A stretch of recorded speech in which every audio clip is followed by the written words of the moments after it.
Hey guys, how are you doing? A very warm welcome to this webinar where we're going to be talking all about how to create a successful wedding film business. With me, Howard Wing, and this guy, Adam Wing. So listen guys, just very quickly, brief introduction from us. If you don't know who I am, if you don't know who Adam is, I am a full-time wedding singer entertainer. I've been in the industry for probably close on 20 years now, and I perform pretty much wherever I want, but mostly all in the UK, but also around the world as well, doing some amazing venues with some fantastic clients. And probably about 4 years ago, I brought Adam into the wedding industry as a filmmaker, and it was really interesting to see from somebody who'd never even picked a camera up before, how he learned and developed his wedding business in a very short space of time. It was cool. Well, so I got into wedding videography, unlike most people who just like, I have a camera, so my friend asked me to do his wedding, and that's how most people fall into it. And I don't really remember how it happened. It was just like, do you want to come to a wedding? You can make money doing this stuff. Like, decent money. And I was like, money? Yeah. Oh, how much? And it was like, you could get, a couple £100 a day. And I was like, £200 for a day? Whoa, yeah, I'm all over that. And I picked up a camera, learned on the job. I'd not used the camera really till my first wedding. But then obviously with all your years and years of wedding experience and wedding business experience, I've grown my filmmaking business into what it is today, which is like I've been doing weddings for 4 years. 4 years? 4 years. 4 or 5 years. I do like 40, 50 weddings a year now, charging good money, traveling all over the place, all over the world, as Howard said. And yeah, I would say it's been a bit of a success. Yeah, and I think one of the things which really appealed to Adam was how lucrative this industry can be. I mean, like Adam saying, you can get 40 or 50 weddings per year and charging a minimum of £2,000 for his services. I know he charges more than that now, but you've got to think the possibilities of the sort of money that you can make, and it became a really attractive sort of thing for you to obviously want to get into. Yeah. Oh, it's so much better than teaching, which is what I was doing. And I always think, even now, think back like, when I'm feeling a bit like, that bride was a bit of a pain, or these common problems that we all grumble about. Oh, my camera's not working. Well, I could be in a job doing 10 hours a day in a school, getting told to F off by 12-year-olds all the time. Adam was going to be going into teaching. I always think back to that. So this, in comparison, is a breeze. I work on my own terms. I'm my own boss. I can go on holiday when I want, as long as I've not got weddings. But yeah, I can take on as the amount of bookings that I want to take on. I can earn the amount of money that I want to earn. So that, for me, is what makes us like that. That is a successful career in the wedding industry, or successful business. I can tell myself how much I want to make per year and how much I need to take on to make that money, and I can make that happen. I think that's the beauty of this industry, is life's on your terms, and you can get back that control of when you work, where you work, and how much money that you make, because it's all created by you. The buck stops with you. If you put the work in, then you can get there, and you can have that same success that Adam has had in the filmmaking side of things. Well, I've got to that position now through all the tips and the advice and the guidance you gave me from your experience, because you got to that place and then you gave that blueprint to me. I've got to where I want to be and made a success of it. And it really is like it's a blueprint that anyone could follow. And this is what we realised when I did it. It's like, well, if you can give me, there's loads of specific steps that I've applied, and if I can do them and make a success of it, then anyone could. Absolutely, yeah. By just following certain rules and strategies and techniques, which we're going to be covering today. But it all in the wedding filmmaking world, you have to have them skills, how to make a beautiful wedding film that's presented really well, but that speaks to the right audience also. And this is one of the things that Adam did right from the start. He completely consumed himself with knowledge of how to create these amazing films. Went on seminars and workshops and learned from the best. And his product is amazing now. So this webinar is going to be all about these elements, all right? How to create that perfect wedding film, how to edit it, and then when you've got when you've got that perfect product and you've got the skills to actually create these amazing films, it's then what you do with that to then create a business from it. Because there's so many people out there, you may know yourself, who are amazing at doing a certain type of thing, but they just don't get work, or they don't know how to sell it. So, you know, it's going to waste. So it's culminating these things together, the filmmaking skills and the business side.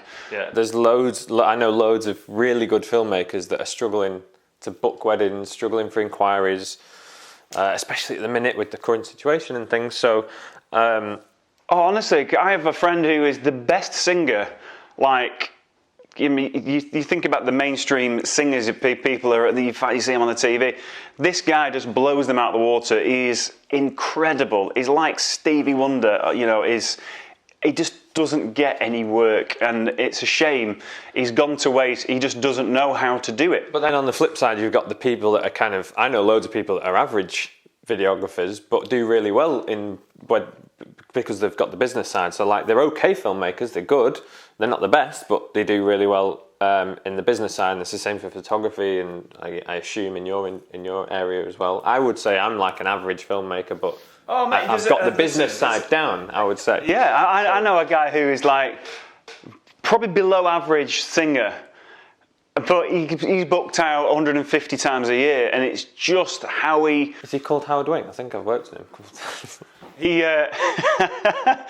But you know, it just goes to show you don't have to be the best in your field and have the best skills to go out and create a really good career. But there's not much sort of educational content around the business side of the wedding industry. It's obviously, there's a lot of great filmmaking courses out there and workshops like I went on at the start, which are brilliant. But like with this webinar for the next sort of 40 minutes, an hour, we just wanted to really nail down on the business side of things and discuss what makes a successful business and those steps, like I say, that I've implemented. So thank you for clicking through. First of all, we do appreciate your time. Over the next sort of hour, we're going to be hopefully giving you loads of helpful advice and tips and steps that you can apply to help progress your wedding business and your filmmaking, and just help you on that journey. Whether you start, this is going to be great if you're just starting out in wedding videography, but also if you've been established for a number of years and you've noticed like that bookings have dried up recently, or you're wanting to mix up your filmmaking or your style of how you shoot weddings, how you edit.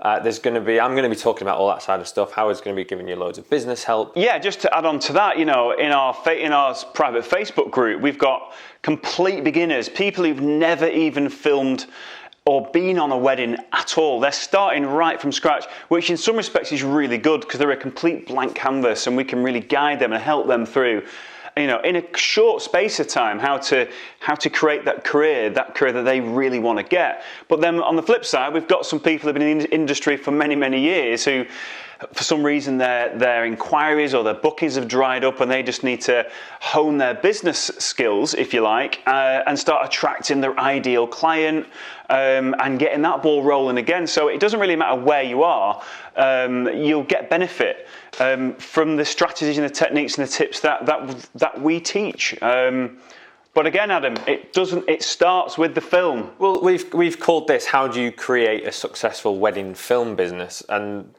that question, like, how do you make a successful business out of wedding filmmaking? It starts with the film. There's like two parts to it. Obviously, there's filmmaking, the business side, but it has to start with, as you said earlier, having amazing films that brides and grooms are going to see online and go, wow, I want to inquire that person. So it does all start with the film. Your work's got to be good, and you've got to have the perfect product. Now, by perfect product, I don't just mean like amazing looking films. It's got to be really well shot, really good composition, like amazing cinematic films that are done in a certain way that are going to attract the right kind of couple, that are going to attract a couple that are willing to pay for your services, no matter what you charge, to an extent. But it's all got to be branded up into a package that it doesn't confuse people. It's not going to overwhelm anyone. You're just keeping it as simple as possible. So it's not just about having cinematic, amazing looking films. It's about having films that speak to a certain type of client, and it's packaging them up in the right way so that it makes the couple or the client it makes it a no-brainer for them to book you. So for example, like my packages include a full day of coverage. They include short films, long films, ceremony speeches. I tend to package that all as a base kind of. This is what you get. You pretty much get a full day. I have add-ons and extras, of course, and upsells and ways to do that. But just keeping it simple. I had a mentoring. Like a one-to-one mentoring client a while ago who said that she was getting loads of inquiries but never booking anything. So my first port of call was to ask her how she was approaching these inquiries. And so she was getting an inquiry that was, say, hi, I'm getting married at this day at this venue, are you free? The standard kind of inquiry. And this person was going back with her reply to that was, yes, I'm free. Here's what I do. Here's how I'll film your day. Here's, I do this kind of film, this kind of film, this kind of film. This one's this minutes, this one, and it's got this audio, and this is how I do it and how I edit it. And I use this music, and it includes this, and you get a ceremony and a speeches. I'm already confused. I'm already confused. And that's one option, and it's this much, 1,500. And then if you want to add on, there's another 30-second film and a 3-minute film that you can add on, and that's going to add on. If you want the 3 minute, it's 300, and she laid out all the prices and all her add-ons in this big long spiel, and then she said, so if you did want to book, then what I do is I send an invoice, and that's got my bank details. These are my bank details. So if you do want to book, just let me know. And here's how you pay, and here's what the deposit is. Oh so are you ready to? And it was all in one email. Bless her. The whole thing was in one big email, and it was just information overload. So my advice to her was to strip that right back, and that initial inquiry where someone's just said, hi, are you free on my wedding day? I like your work. We stripped that back, and she just, like, similar to my reply, which is kind of, yes, I'm free. Oh, I've loved that venue. I've worked there before. Here's a video I've shot there so that you've got an idea. I'd love to talk to you more about my packages, but it's best that we do that in person or over the phone, as you're going to talk about shortly. Would love to hear more. So and you're not giving anything away there. You're just kind of starting a conversation. So she switched it up, and I think we said that she booked 3 weddings the following week. So from all those inquiries that she was getting and not converting anything, she went the following week. She booked 3 weddings. It's just making just it easy, by changing that up. So it's all about it's not just having great films. It's about having great films that speak to the right couple, that speak to the couples in the right way, and then packaging them up and delivering them in a certain way that makes it a no-brainer for people to book you. So that, for me, is the perfect product. And then you take that product and you generate those inquiries and turn those inquiries into bookings, and you're going to talk about that shortly. Yeah. Oh, I can't wait. I'm so excited because there's so many little things that people don't realize that make a difference, you know, and it's like Adam just said there, with having this overcomplicated email, it doesn't serve you at all. What would serve you is just stripping it back, making it very simple, but opening a conversation with that potential bride or bride and groom who've inquired about your services, opening the conversation, short replies. And yeah, I'm excited to talk about my stuff, but you carry on with the film stuff. So yeah, the filmmaking side. So in terms of the films themselves, I'm not really, as you know, I'm not a gearhead by any means. Press auto and just that's how it works. And then ship it off to Indonesia. I'm not a gearhead. I don't get too technical with the cameras or the equipment. There's nothing overly technical about it. I try and keep things simple on the filming side for me as much as for the couples as well. So I have this whole kind of air of simplicity across my whole brand, and it's, you know, it comes across in my films. They're simple kind of elegant, nice wedding films, but there's nothing overly production about them. There's no gimbals. I don't use any crazy. I've just got to stop you there because Adam is saying this, and you know, when I've worked with him so many times, he films very simply. It's like he's not even there, and again, when I see his finished film, it just looks like it's a proper cinematic movie that has taken hours and hours and days to put together. And when he's telling me how long it takes him to edit, and I've seen him work on a day. It's like, how the hell did he get that shot? I didn't even see him then, you know.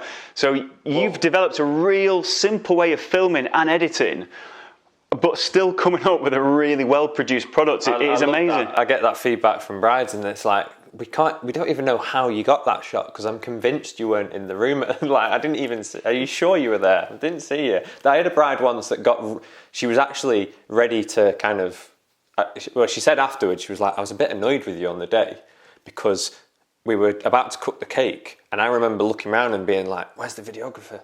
He's missing the cake cut. And she was a bit annoyed about that at the time, and she had like a bit of a, wish he was around, he's going to miss the cake cut.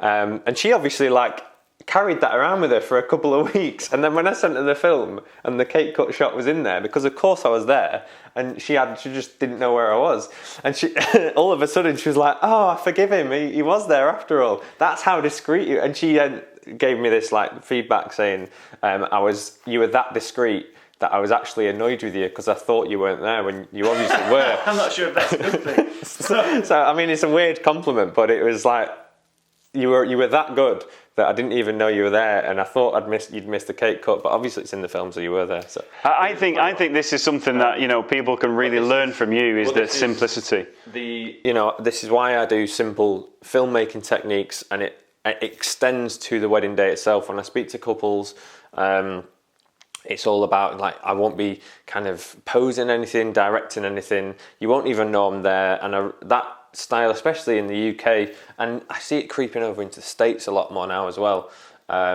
People just want to enjoy the wedding day and not feel like they've got a film crew there. So it might, to some people that might seem like the standard thing now, but there's still a lot of videographers out there that do the huge kind of cameras, production, old school posing. So I don't do any of that. And actually, when I speak to couples, I put the kind of seeds of doubt in, like, that's the kind of videography you could get. And then I fix that problem with, like, but that's not what I'm like. So it's I film and I sell myself in a very simplistic way, and it comes across in my films. So when they go on my website and they go on anything like in my about section, it's all, I'm dead discreet, dead relaxed, and it just spreads across my filmmaking, my editing, how I approach the couples, how I am on the day, and it really does work. And I think that's what speaks to people.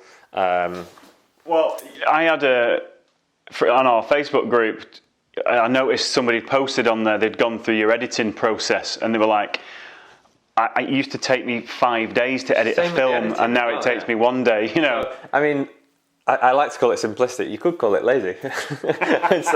So yeah, I mean, a full wedding film, I do a 20-minute film, a 5-minute film, it probably takes me about a day to edit everything. I would say amazing. 15, 20 hours for everything. So that's 2 days for, like, the ceremony, the speeches, the full film, the highlights film, everything I do delivered, sent off to the couple. They've watched it, and that's like a 2-day turnaround for all of it. I think if I was a wedding filmmaker, that would be the thing that I would really want to learn, is how to cut that edit, because I've edited other films. It used to take me like 5 days to edit a highlight film, but I've really just narrowed it down and kept it simple. And it's there's a bit of a framework to it and a template that I have to stick to, but it works. It really does work. Like I say, I don't want to just talk about, this is the camera I use, this is the camera you need to use, this is the audio equipment you're using. It doesn't really matter. The focus should be on sort of how you're filming, the composition, using lights, things like that, and that's what really makes it cinematic. The story, if you will, which everyone's so hot about. You have to craft a really beautiful story. But again, just keeping that dead simple, and then when you take it into the edit, don't overthink that. I used to spend hours and hours on colour grading. I'd spend hours and hours perfecting a colour grade, only to send it to a couple for them to put it in their TV, which has crazy colour settings, and it doesn't even look how I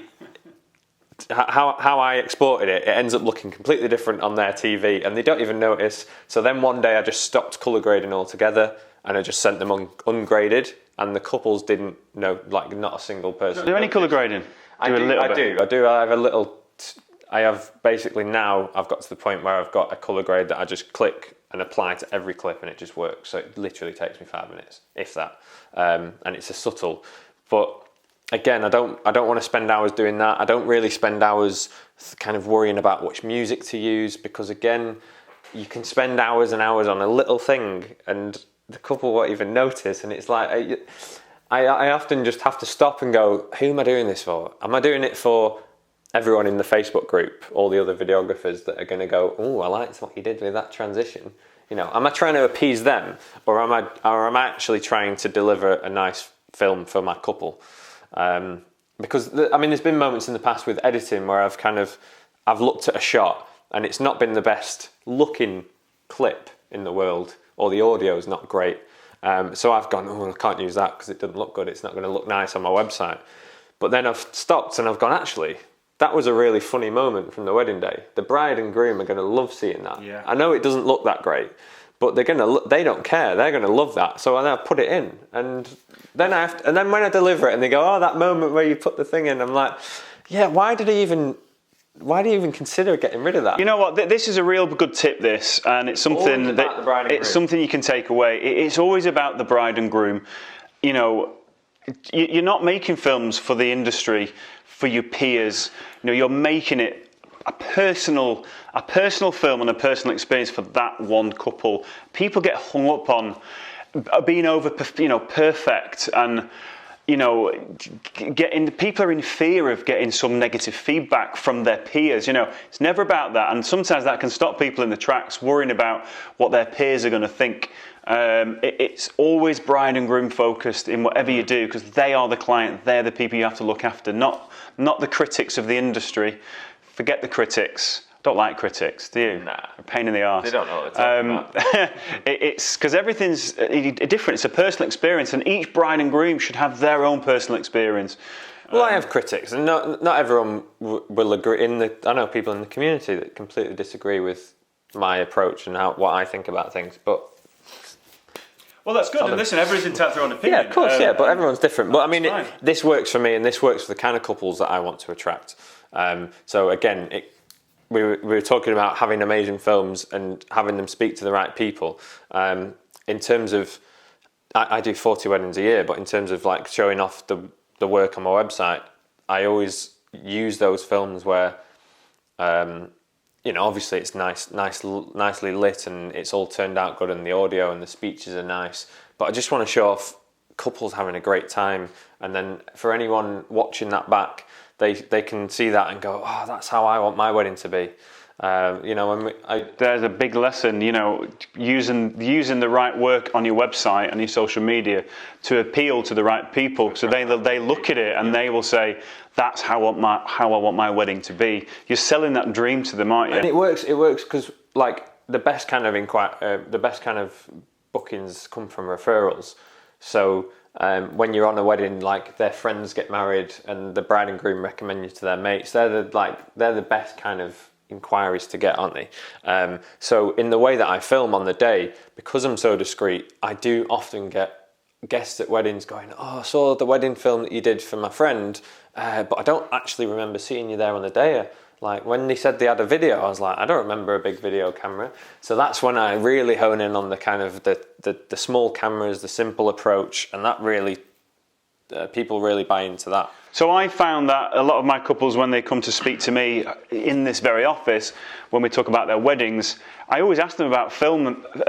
Have you considered getting a film for your wedding? And a lot of them say, no, I don't fancy being followed around with a big camera.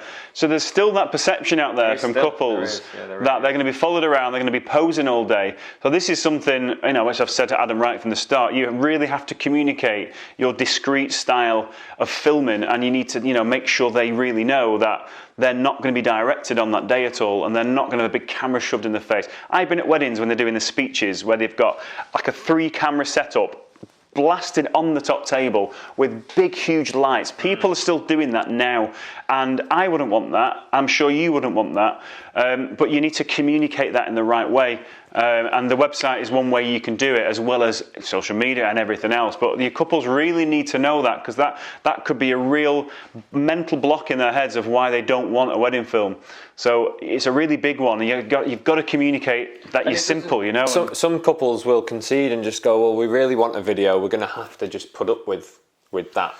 And a lot of people don't, because it doesn't have to. You can still do an amazing wedding film without doing all that stuff. You can be super discreet. You don't need loads of gimbals to tell. You don't need a gimbal to tell a story, or a drone to show off a good wedding and capture a wedding day. I've got my films. I think they're all right. Did you see the video of a drone on the first dance on the dance floor? No. Oh God, that's giving me nightmares. Palpitations thinking about the health and safety worries of it. Like my films, I don't think my films are terrible. They're okay. If I can produce what I do without any of this worrying about gimbals or equipment or lights and getting in people's faces, and still produce those results, then why does anyone need to go over the top with a production? It's not a film set, is it? So people get a bit hung up on the kit, don't they? And they thought, if I get that piece of kit, my film's going to be better. Sony cameras out. I need that. I need to remortgage my house to buy it. It just goes so you don't have to, go bananas on kit to create a really nice result at the end. And it's the same with the editing, in that you don't need to go bananas on the film, the colour grading, or you don't need to spend hours and hours agonising over a transition or a shot, and just always bear in mind that you're doing it for the couple. Just include the stuff that they want to see, and they're probably not even gonna, anything super technical that you do, they might not even notice. It can be don't get me wrong, creatively it's good to do these things, but very often the colour grade's a great example, because that's something that you could spend hours agonising over, a tiny little thing, and then they put it on their telly and they don't even notice, or they watch it on their phone. Honestly, if I was watching this, I'd be like, right, tell me now how to edit like this. We can't do it now because we'd be hours and hours and hours, but we're going to let you know towards the end of this video how you can get this content that Adam is talking about. So that's coming up at the end. So yes, the filmmaking side is important, and do stick around to the end if you want to kind of hear about those tips and things that I do in terms of filmmaking. But as I've said, once you've got these amazing looking wedding films, they've then got to speak to the right kind of couples. They've got to show off a certain level of kind of luxury and high end, and the kind of venue, depending on what your kind of target client or target couple is, where you want to shoot, where you want to work. Some people just want to work locally in amazing venues in their area. Some people want to travel abroad. So it's different for everyone, but you really can target those, the kind of weddings that you want to attract by showing off your work in a certain way. You've to make this a really successful business, you have to attract the right client so they can pay for your services, which means you have to make that film which is tailored to that particular couple. But it's marking it to the correct couple and to the right venues. And it really is amazing how you can kind of tailor make your business by where you want to work, how often you want to work, and how much you charge, just by having the right film, but then presenting it in the right way to the right people. Well, it just works, doesn't it? If you think about, if you've got 5 films on your website and they're all weddings in Cyprus, then obviously you're going to appeal to anyone that's looking for a Cyprus wedding. Whereas if you've got 5 weddings filmed in Liverpool and everyone in the video's got a Scouse accent, then someone looking, if another Liverpudlian sees that, they're going to go, oh yeah, they look good. But if then a Geordie looks at your work and just sees a load of Scouse accents, they might be less inclined to go with you as opposed to someone else who has non-regional stuff. So things like locations and accents and venues and destinations really play into people's minds when they're looking for when they're looking at wedding videographers. So really, it's all about attracting that high-end client so you can command those high-end prices, what you're worth as a filmmaker. Because you're still doing the same amount of work as somebody who is charging £200 for a wedding film as what somebody's charging, £3,000 for a wedding film. It's still the same amount of work. So, once you've crafted that perfect film that speaks to the right couple, you've got to direct it in the right way to attract these people who can afford your services and create a business that's worthwhile, you know. This is for me where I try and do things differently, because it's this stuff is equally as important as the films themselves. This is why I try not to put too much emphasis on the film and the technical side, because for me it's equally important for me to get across not only where I've done wedding films, and I've done a wedding in Italy, or I've done a wedding in London, but I try and get across my personal side as well as the films themselves. And it's the same kind of theory. It's with my, and this is something not a lot of videographers do, with my social media, with my website. I'm very much the face of my brand, and I know you're big on personal brand, if you will, or just being a personality within your business. So I'm always showing off my personal life. I'm always showing off behind the scenes stuff, and I think that really speaks to couples who are looking. I remember getting a booking from a bride who, she rung me one evening and said, "I've just seen your Instagram. I've spent the last 2 hours looking at different Instagram feeds, and yours really stood out because yours was the only wedding videography Instagram page where I could actually see your face." So there was all these other wedding filmmakers with amazing looking feeds that show off films, but she actually wanted to book me because she could see me and learn about me, because at the end of the day, we're going to be there on her day. So she obviously wanted to feel like she could put a face to the name and feel comfortable with who was going to be there at a wedding day. And that's equally as important as having great films, and that's the side that I really try and push all the time. Listen, who's gonna get that booking? A corporate entity or somebody who feels like your friend already? That's all it is, yeah. And then that becomes more value to a potential bride and groom. It's like the booking a friend. You know? I remember going to a workshop when I started, a really great wedding filmmaker, and they were like, what you need to do with your films is do something different that no one else is doing. You need to stand out in the market, and because everyone does similar looking, there's a lot of people doing similar looking wedding films. You need to find that thing within your films that really makes you stand out. And I remember thinking, well, how am I going to do that? And I kind of thought about it for ages. Well, maybe if I get a different gimbal or a different lens, I'm like, how can I make my films stand out? Maybe if I edit it differently. But then I realised one day that I didn't need to make the film stand out. It was me that stood out. What you need to do different is market yourself differently than everybody else. Like Adam said, now a lot of high-end videographers are creating a similar product. So it's how do you differentiate yourself against the rest of the competition? And there's only one way to do it, and it's how you market yourself. And that is 80% of this whole entity, this whole business.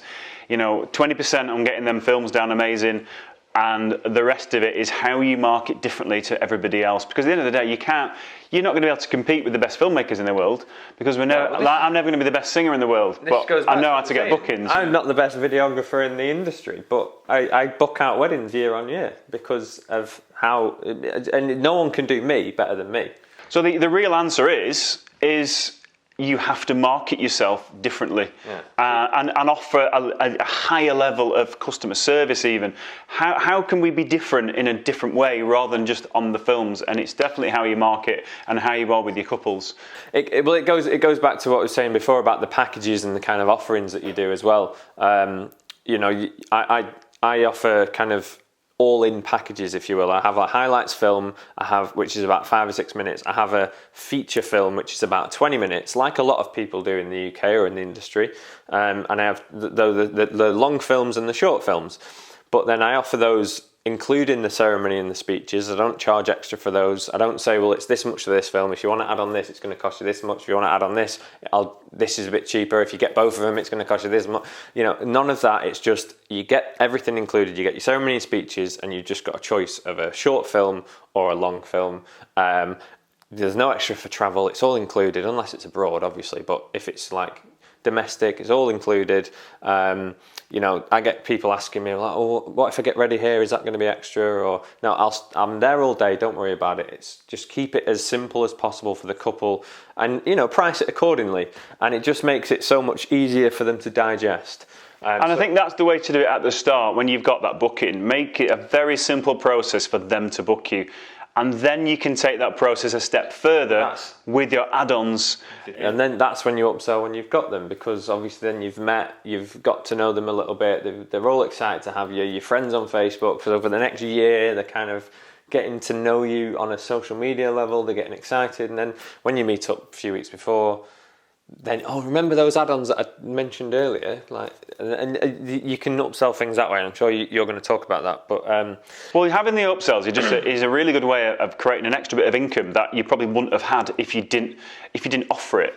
But it's very important you don't offer it at the start. You make it very simple. You get the booking, and then you have that client journey with them where you become even more friends. Yeah, it's a journey. And then you can let them know. And even if you can do little prompts on Facebook or social media where with an extra thing that they perhaps didn't know about, and then you can showcase that on and maybe even tag them in it, or make sure they see it and they go, oh, I didn't know you did that. Oh yeah, well, I also do this. So you got to communicate those extras at a later date. Well, it becomes about the client journey. I think that's the key phrase, isn't it? So we've got those films. You've got your website set up. You're showing off your work. You've got your packages all down. You know how much you want to charge, and then it's just a case of generating inquiries, getting eyeballs to see that work, and then turning those inquiries into bookings. And that's where it's business. It's your turn. It's the business of the wedding business. The business of the wedding business. Yeah, God, guys, I could literally talk for days about this, and it's amazing to me that how many people don't actually know these little skills or these strategies, if you like, of how to get the ideal client, or how to charge what you're worth, and when to charge what you're worth. And it's funny, we have this knowledge and we take it for granted sometimes, but we realise people don't know these things. It's easy to kind of take it for granted and get complacent now, because now that those foundations are built, and I get like 40, 50 inquiries a month, and you kind of almost takes care of itself, and you shouldn't. You have to remember not to think like that, because you don't want to just rest on your laurels. But it's remembering to build those kind of foundations. I think when you get established and there's people at the start of their business saying like, well, how do I generate inquiries? I'm not getting any bookings and I can't get any leads. It's really hard at the start. And it's easy for us to just say, because you can't. No, I know what you're trying to. It's difficult to say. I know what you're trying to say, but it's about laying the right foundations and then maintaining that in the years to follow. But those beginning foundations are really, really remembering that all that work that went in at the start, because it takes a lot of work and time and patience at the start, because it will take a while before you have to do all these steps and apply them, and it does take a while for those inquiries to start coming in regular. So just to go back to Adam's career when he started, he had a good year of laying the correct foundations, and this is one of the things that I teach. How to lay your foundations from the start. And the good thing with Adam was he's a complete blank canvas, so he literally did everything that I told him, and he'd put a lot of work in that first year, and then things really started to snowball. And because he'd set up correctly, he was then in a position to charge the correct price for his product to make it a viable business. I think a lot of advice, I was trying to say, a lot of advice that people get is like, well, you just want to up your prices and charge more. And it's like, it's not as easy as that. You've got to really build the groundwork first. And some people will think they can buy a course and they're going to get instant answers and they're going to get instant bookings. It's never like that. You have to work. Nothing works unless you do. Well, but as long as you're working in the right way, that's the important techniques and steps that work. And like you gave them to me, but it's. You've got to make that work. You've got to put the effort in, haven't you? You've got to put the effort, but it's very important that your work is directed in the right way and in the right areas, because you can work hard for a year, and then at the end of it, it's not in the correct. You've not been set up in the correct way. It's taken a lot of work to get to this bit, but this bit isn't where it really should be, where you can command those prices and charge £2,000, £3,000, £4,000 for a wedding film. So it's about setting the foundations. To your business, and at the end of the day, this is what we teach. This is what we want for all of our students. We want them to be set up in a way so they can have a really successful business. And they know that they have to have this period where they're setting things up correctly. But it's great to see, though. We've had already some of our students have just been. Yeah, it's really. One of our guys, he was booked out next year, and he's been on in our group for a month. So in some instances, things can happen quickly. It depends on the level of effort and work that you put in, and as anything in life, it does take dedication. Well, people are probably thinking, well, what is it? What are these things that you do to generate inquiries? And it's no different to what you've probably heard before. It's networking.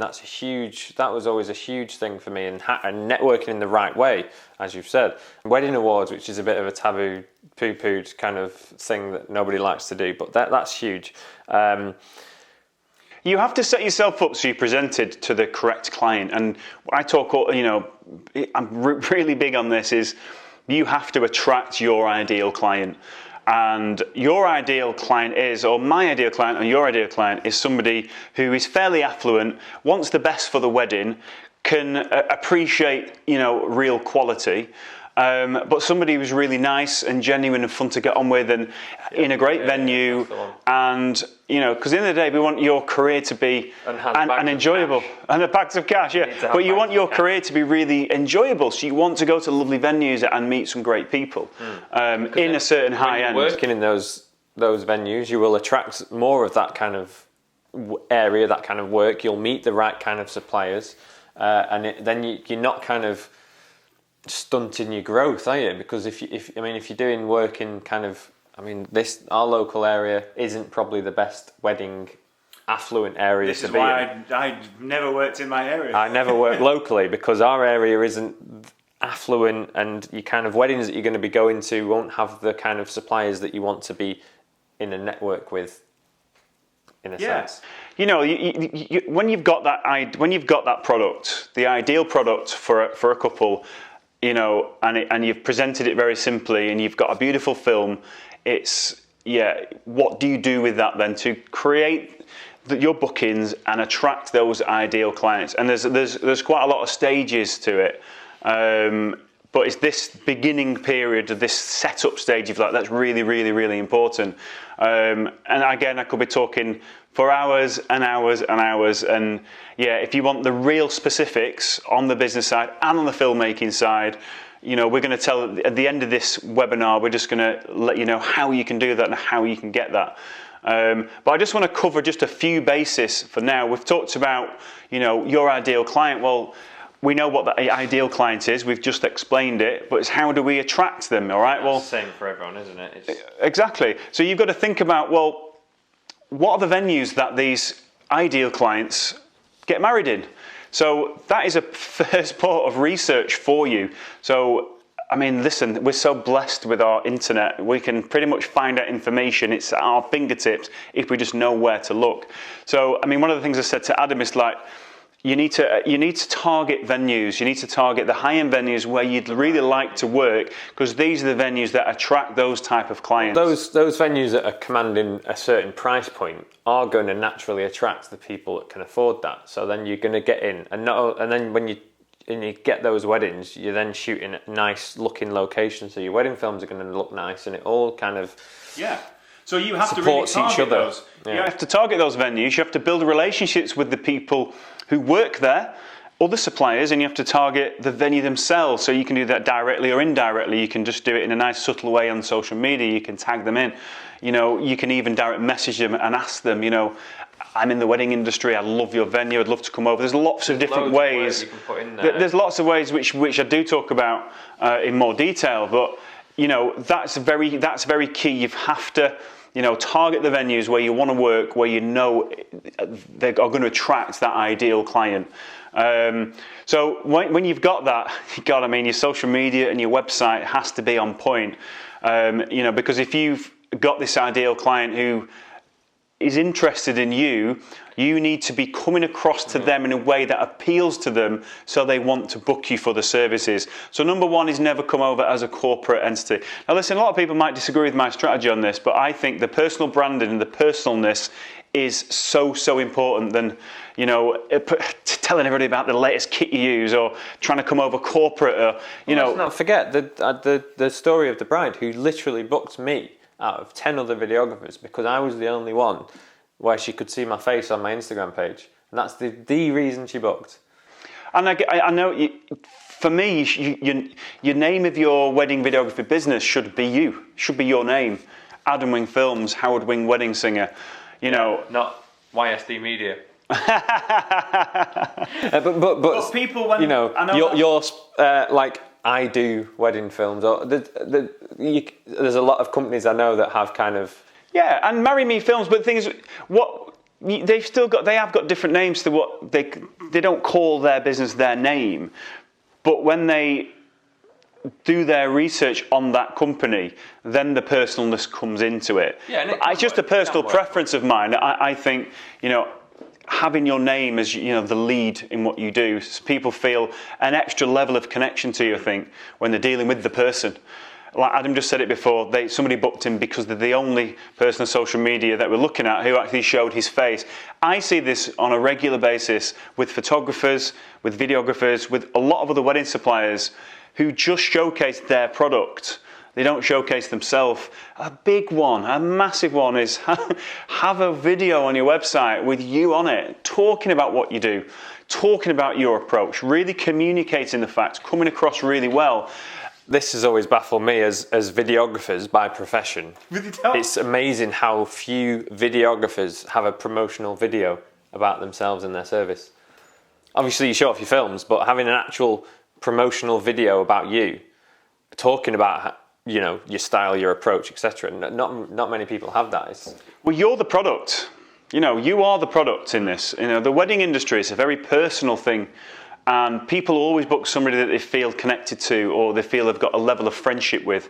And if all you're portraying is just amazing films and nothing else, you're really missing a trick. You want people to connect with you on a deeper level. It's not just about the film. Like we said earlier, guys, you can be the best filmmaker in the world. It doesn't matter. You want to create a level of personalness with your potential booker. And the way to do that is show yourself on your website, show yourself on your social media, and you really need to get a really good mix of what you put out of amazing films, but a really good showcase of yourself, even if you're talking, even just explaining who you are. I've got a friend who's in the wedding industry as a wedding filmmaker and photographer. On their website, they just talk about they love to drink cups of tea and they have lots of kittens and they wear comfy jumpers and people think, well, what's that got to do with the wedding film? But guys, I'm telling you, it works. It creates a level of connection with your potential booker like nothing else. Well, because I go snowboarding every year and I always post about it when it's that time of year. But I've got it on my website how much I love snowboarding. It's amazing the amount of mostly grooms, but I've had brides as well that go, oh, we're into skiing and we're into just to have that something to thing in common, to talk about, and things like with our dogs. When I meet couples, some people, but because I show off my dogs, some couples will go, oh, I've seen your dogs online. We've got dogs, and so when I meet dog people, then it's like we spend half of the wedding meeting talking about dogs, and it's that connection, that thing in common. And people might say, I was just going to carry out what you were saying, or add to it, if that's the right word. I don't know, I'm trying to sound posh, caveat. Just to add to what you were saying, this works for whether you're charging £500 or £5,000. Like people might say, or might be watching this thinking, well, when you get in with wedding planners, you're not dealing, the high-end weddings, charging big money, always through wedding planners, and you're not then dealing with the couple. But I would disagree. Some of my highest paying bookings have been directly through the couple, and we've really got on, and we're still good friends. Like one of my biggest weddings last year, the reality TV stars that you would think would just wanting to deal with everything anonymously and almost, but we still talk, and they booked me because of that personalisation. And also, even if you are going through planners or other suppliers, showing off your personal side appeals to other suppliers as well. So it's not only appealing to couples, but there's planners out there, there's other suppliers that will see you doing your thing showing off your personal side and want to work with you as a person. It's all about creating your business that you really enjoy doing. You know, I know wedding filmmakers and photographers who are booked through wedding planners, have no connection with the bride and groom. They'll go to a certain venue, they'll be treated like the staff, there's no personalness, they might get paid very well. But for me, that is nowhere near as enjoyable of having a journey with your client, that when you turn up on that wedding day, you are just like friends with them. They feel, you know, really connected to you, like a proper friendship. You have so much more fun on that wedding. It doesn't become like work. And this is... And I can tell you, you want to work much harder for them in the filming and the edit, because I go home after, if I've really got on with the couple, rightly or wrongly, when I've really connected with the wedding, when I get home and I'm editing it, because I feel so fondly about them, I really try hard with that edit to make it as personal and as great as possible. And because I know more about them, I can make it, you know, because I've got to know them that little bit, there's little things, little jokey bits that I can put in there that I might not have known if I'd not spent the time. And that just makes it better. Them at a different level, so you can actually make that film better. It's really important. So we've talked briefly there of, you know, how you come across is very, very important for a potential bride and groom. And that's going to get you the inquiries. So, God, I mean, I'm really having to condense the business stuff here. It's really difficult. I'm trying to keep on track. What do you do then when you've got that inquiry? You know, how do you deal with that inquiry so you're putting the odds in your favour of actually getting a booking? Now, there's a process that I use, and this is something that I teach. And for me, this is going to set everybody apart from all the other people that just aren't willing to do it. And you know exactly probably what I'm going to talk about. So I get this, and you know, asked for me all the time. Not just, you know, my students in our group, people across the board. You know, the whole wedding industry. Because people see, you know, the people can see what's going on and say, God, Howard, you know, you're always booking out as many weddings as you want. How do you do it? And just these little extra things that I do that other people don't make the difference. Well, so I inquire with you through your website or Instagram or whatever. What's the next? What's your approach? What do you do? First of all, we want to make sure that people are always directed to your website. So wherever your inquiry comes, make sure they come through the website and they fill out your form, because what we want to do, we want to make sure that we are giving ourselves as much information about that bride and groom and about their wedding as you can possibly get before you connect with them. Your contact form on your website is really important, the fields that you have in there. So if you get direct messages from Facebook and Instagram or Twitter, I mean, God, there's so many places where people can contact you. Be directing them to your website. For one, there's an extra level of connection, because if you set your website up correctly, which, and there's another topic, they're going to be more intrigued to follow up with you. They're going to, point them to your contact form. So if I get a direct message through Instagram, I always say, guys, go through my website. Brilliant, I'm just out at the minute, I'm really busy, but do me a big favour now. Can you please click through to my website here?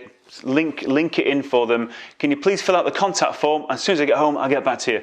So that way, they've seen your website and you have got some more information, because your contact form is very, very important. You want to make sure that you're asking the right information, not just name, address, phone number, email, You've got to be asking specific questions. Not too much, but just enough so you can gain some knowledge on them.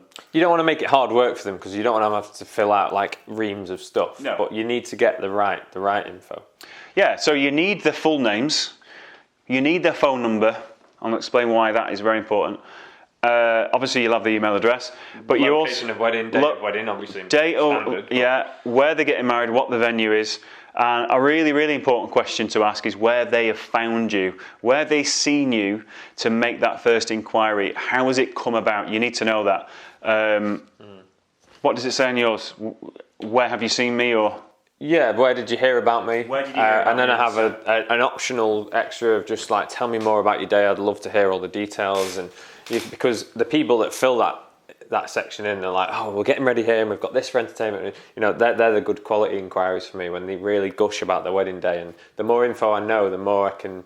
But it works both ways, because the more info I know, if they've told me like, oh, we're getting ready this and we're doing fireworks at night, and you know, they're really detailed with it, I can then go back going, that sounds amazing. Here's a wedding where I did fireworks. Here's a film that's similar, you know, and I can really Just to start, this is why this information is really important, because then you can tailor your reply to them in a certain way that's going to put the odds in your favour to get that booking. But if they don't, and it's just a kind of standard inquiry and they fill out the minimum and they just say, well, we're getting married here and are you free? Then I would go in with those questions. I would reply going, well, yes, I'm free. Where are you doing it? Where are you getting? And I would start that conversation, because I think it was a tip that you gave me was to always have a question at the end of your email so that they feel compelled to reply. And if you're asking questions and they reply, and you start in that conversation, and before you even get into pricing and all that sort of stuff. That inquiry really is an opportunity for you to start a conversation with your bride and groom. Not about, I charge this and I'm free. It's all about starting a conversation and having a client journey, and that's very important. Client journey. It's the client journey. So this is what happens. You'll get a message. You'll get an email inquiry which will come through your website. You know who they are. You've got their names. You need to get a little bit of information about them before you reply. And I'll tell you how I reply and what does make the difference. I know it does. If you guys are willing to do it. You want to go into Facebook, you want to go into social media, you want to try and get information on this couple. You know what the wedding venue is, because that's they've had to answer that question. I see it all the time where you can get the name, you can go onto Facebook and you can see exactly who that person is. Engaged to, but that's her. Do a bit of Facebook stalking. We like that. Do a bit of Facebook stalking, and if it's a couple that these are your ideal client. The first thing you should do straight away is give them a call. But by the way, I wouldn't ever say, "Oh, I've just stalked you on Facebook and found out you like kittens." Like, don't do that. But what I would say is, if you go on their Facebook and you can see what kind of person they are, if they're similar age or they kind of look like your kind of people, you've seen the snowboarding pictures, you've seen them walking the dogs, you've seen him playing golf, you've got some information on the couple. This is all stuff that you need. In your mind when you do phone that that bride or that groom. It's generally a bride, guys. Mostly it's brides. Very rare it's a groom. But let's just talk there about the phone thing for a minute, because that's going to flag to a lot of people. This is maybe controversial. It's like, phone them. I don't want to do it. Surely I should just email them back. Yeah. Well, so this is what will set you apart. So somebody has come across this not long ago where there was. Somebody asked in a wedding videography referral group, somebody's getting married this day, I can't do it. They got the details of the bride and groom or something, and everybody just replied in the normal corporate way. And the person who got the booking was the person who gave them a call.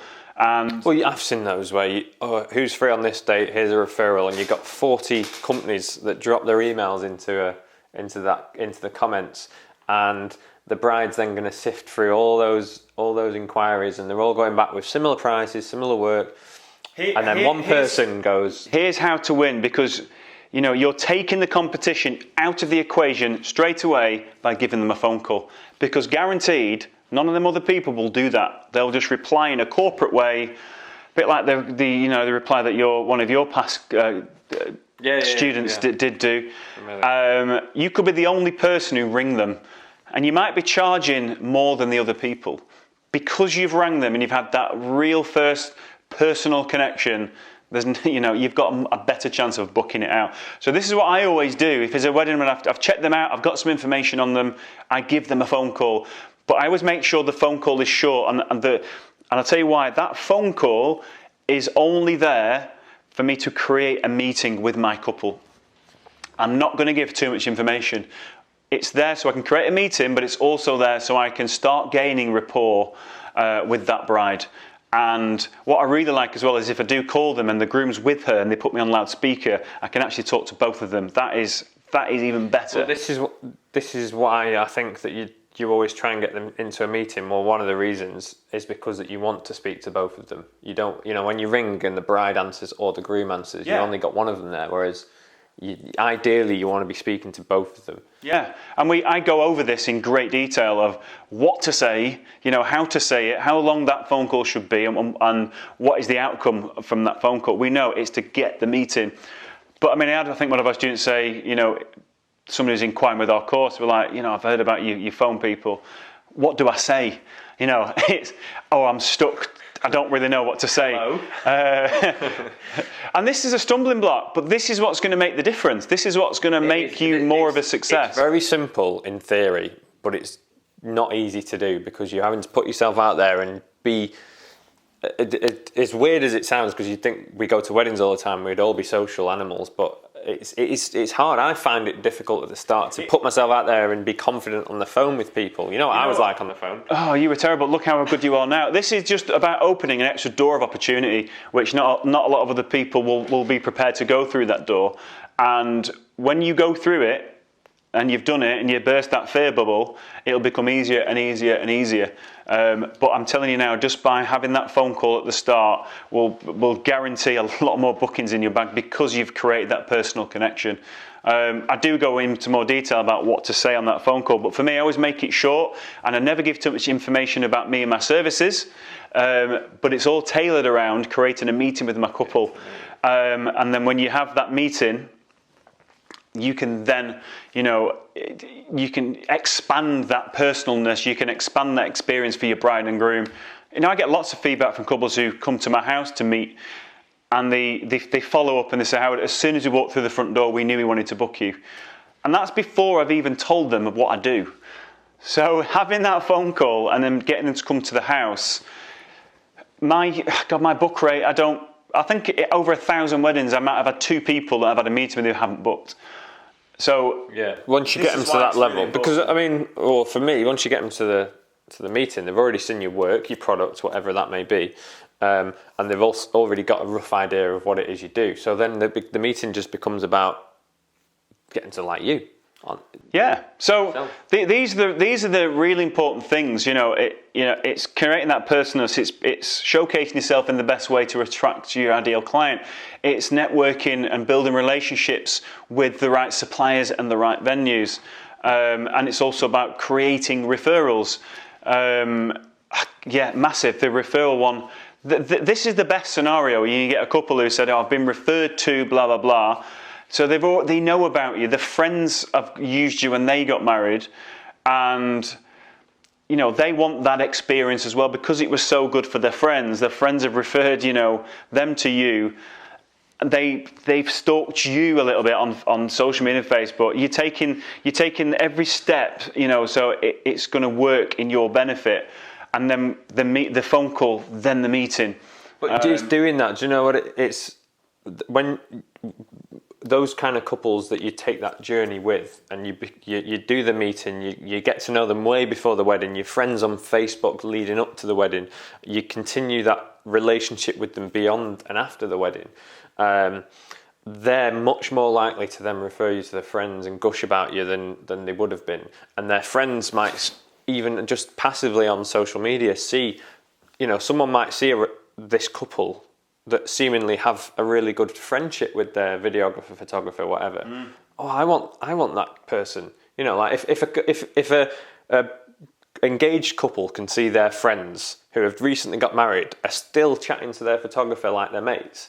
Oh, who's that guy? I want to. So, and this just takes your pricing out of the equation.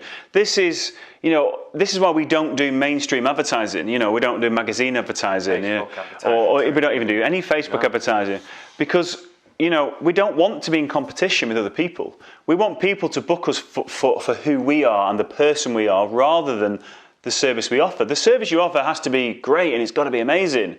But we want them to book us, for us, because somebody else can offer that same service. They might be cheaper than you. We want them to book us for us, and that is what creates a really healthy business. And your price does become irrelevant when you've got relationships with your couple. Longevity as well, isn't it? It's sustainable because, like you say, that referral stream will just keep going over for years and years. Exactly. The amount of times I've done a wedding where I've then booked 2 or 3 of their friends' circle for their weddings, and then those 2 or 3 weddings have led to 5 more, and it's just exponential growth. Listen, we go deep, deep, deep me and Adam, on all these subjects. But as far as the business side, exactly what we've just said there, you have to set yourself up right to appeal to the right client. That's first, and then you need to attract the ideal client. So when they're attracted to you and what you're all about and then come into your world, they're going to love what they see, and it's going to resonate with them as why they should book you. Moving on from there, it's how you contact them. Like I said, the phone call, the meeting, all these things are going to put the odds in your favour of getting that booking at a very, very good price. And then it's the after service, it's the care leading up to the wedding, it's what you do, it's your offering your extra services. There may be, there's other things that you can offer, which is going to put, on your bottom line, a little bit of extra cash in the bank. Yeah. So it's all these things as well. What you do on the wedding day itself, how you conduct yourself, how you can, connect with the people in that room, social media wise or other ways, where they are going to become your potential brides and grooms in the future, but you have to make sure that they're seeing you. So that is another important part moving forward. And it's not just them, it's like what can happen from this wedding. All my weddings come from people who've seen me at weddings, either themselves personally or they tell their friends about me. That's how I get most of my work. And from the referrals from the venues and other suppliers. It's getting this whole thing working to your favour. This is why we're saying that setup here has got to be right, but you've got to set it right from the start. Make sure you set yourself up so you appeal to the right client, and then it's all about attracting that right client and then taking them on that client journey. And it's a great business to be in. There's nothing better than turning up at amazing venues with lovely people, with couples you've really connected to, like your friends, and getting paid to do it, but getting paid really well. Great. Is there a better job? Oh, I actually hate it. I honestly can't think of a downside to it at all. And go back to what I said earlier, the very rare occasion where you might be like, oh, I've got a lot of editing to do, I'm a bit down with it all. And I just takes me back to like, well, I could be down a coal mine or working in McDonald's or working as a teacher. Or it's just such an enjoyable vocation, career, business, whatever you want to call it. Weddings are great. Everyone loves going to a wedding. I have as much fun at my weddings than everybody there, and you come home buzzing after it. You're like dead excited. I come home every time from a wedding, and Jade's sat at home like half asleep at 11 o'clock at night, and I come in. I'm like, wow, today was great. Oh, you should have seen this. And I'm like, oh, like my head's ringing, and and that satisfaction you get back. I mean, you'll get it on the day, but when I deliver the film afterwards. And the family have come round 6 weeks later to sit and watch the wedding back, and then they're gushing, and the mums are texting you going, "I've just watched my daughter's wedding film. It's amazing." It's like, I love our job. So, guys, this webinar has been all about educating you and giving you some insights into our world. And also into the world of the wedding business, and how great it is, and we never ever want, the purpose of this webinar is just that. It's not to sell you extra courses or do anything, send you somewhere to go and buy something from us. That's not been the outcome of this webinar. There's so much opportunity in the wedding world. There's so much there's a lot of people going, oh, there's a lot of wedding videographers nowadays. It's getting a bit saturated. It's not saturated in the least. There's loads. Compared to photographers. Nowhere near compared to photographers. But there's so much opportunity in the wedding world, and we see it with our students who are most of whom are completely new to the industry and starting out and already progressing and can see themselves and their careers progressing into the next 2 years, and they're going to be quitting their jobs. And the day I could see myself doing this full time, and very quickly I think I quit my teaching job before I even started it. I was supposed to get a job, and I didn't bother in the end because I could see this progressing, and it did. You built yourself in a bookings app to do it. So. I mean, once you get the ball rolling and you start booking weddings and you start thinking, well, next year, I'm going to have this much coming in from my wedding income. I don't need the day job anymore. There's so much opportunity for everyone to do well out of the wedding videography industry because it is booming, and videography is becoming more and more popular, in particular as opposed to some other wedding supplier areas. But, you know, again, it's going back to those techniques and strategies to simplify the process, attract the right client.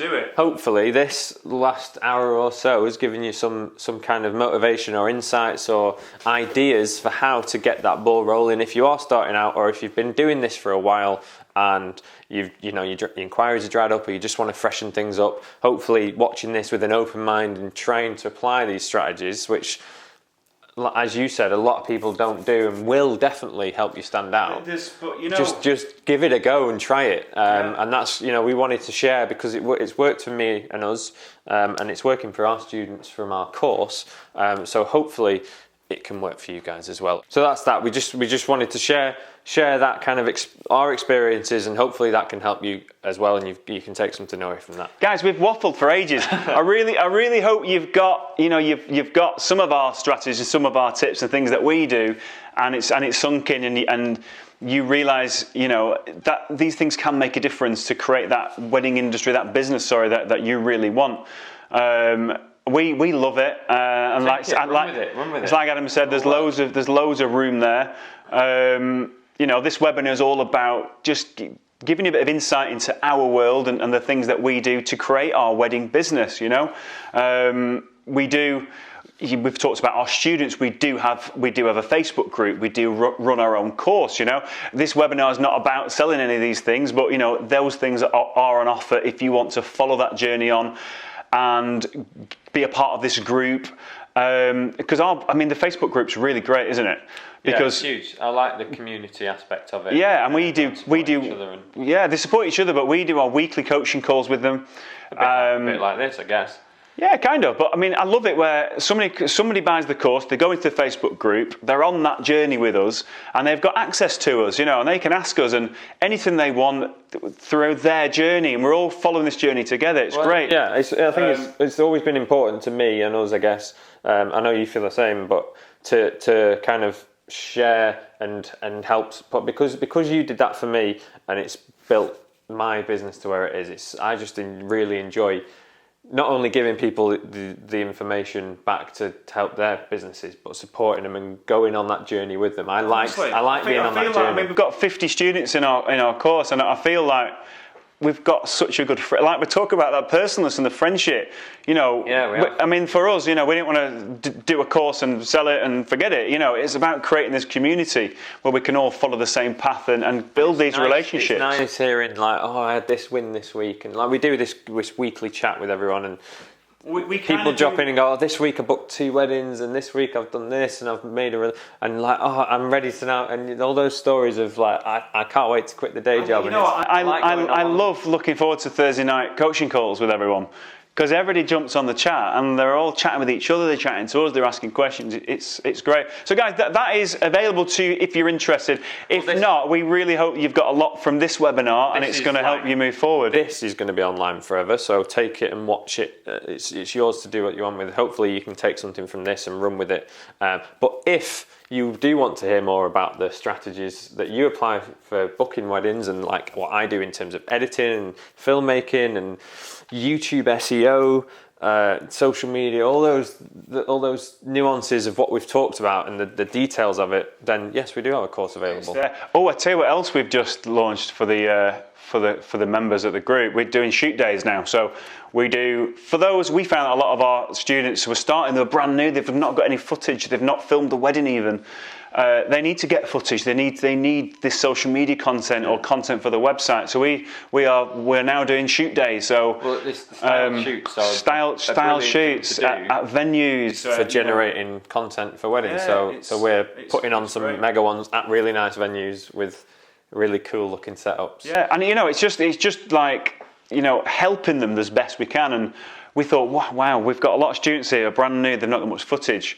Let's create some shoot days for them. So I'm loving being part of that community. Would love it if you wanted to be part of the community. But guys, other than that, we really hope you've enjoyed this webinar. You've taken some little things that you can apply to your own business. And we wish you all the success, guys. Any questions or anything we talked about, then just drop us a message. We're both on social media. Comment and Yeah, we're open, guys. It's a sad comment. I don't know how we're this will... completely open to you. You can find us on social, ask us questions. Feel free to drop us a line on social media with any questions. And if you are interested in finding out more about the course that we run, the wedding filmmaking course, and everything that we've talked about in this, then the links are going to be wherever the links go in this thing, description somewhere. Click the bell, Depends all where you're that watching it. sort of stuff.